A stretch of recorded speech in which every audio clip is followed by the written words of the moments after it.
Se contagian enfermedades, dolores y virus, pero también se contagian alegrías, solidaridad, colaboración y cuidado.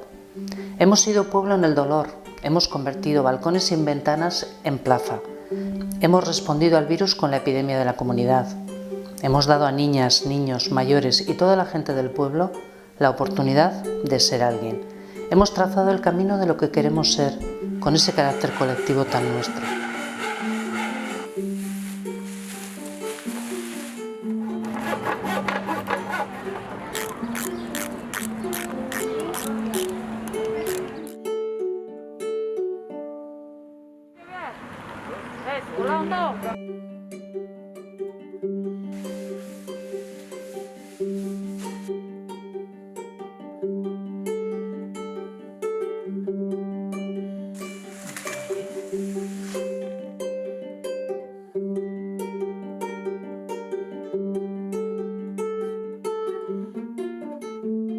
Hemos cruzado el puente invisible entre lo que es cada quien y lo que somos como colectivo, para cuidarnos mutuamente, para alimentarnos.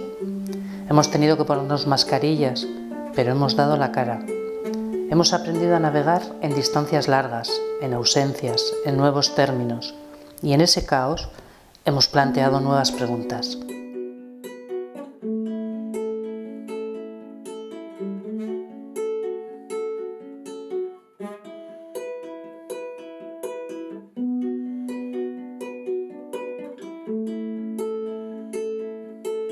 Las calles de nuestro pueblo nos han atravesado.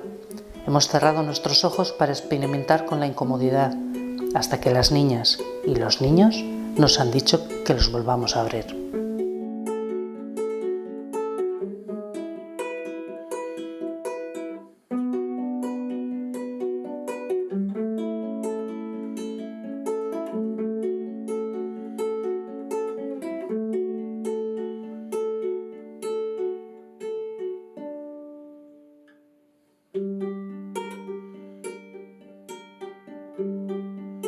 El distanciamiento nos ha acercado, el vacío nos ha llenado, el dolor nos ha hecho crecer como pueblo, ha embellecido Herri Birusa.